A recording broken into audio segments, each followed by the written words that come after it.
ఈరోజు ఉదయాన్నే ఇల్లంతా శుభ్రం చేసి మామిడి తోరణాలు, పూలు కట్టి వాకిళ్లు అలంకరించాలి.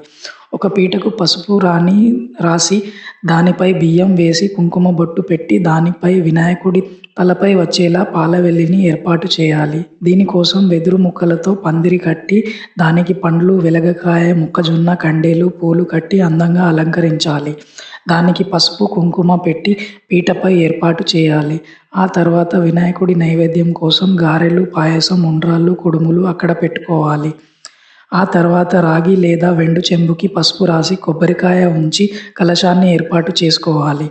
ఆపై పసుపు ముద్దతో గణపతిని తయారు చేసుకొని పక్కన పళ్ళెం పెట్టుకోవాలి. ఆ తర్వాత పూజ ప్రారంభించి వినాయక ప్రార్థన చేసి సంకల్పం తీసుకొని కలశ పూజ చేయాలి. కలశ పూజ తర్వాత గణపతి విగ్రహాన్ని పూజించి ప్రాణప్రతిష్ఠ చేసి పీటపై ఉంచాలి.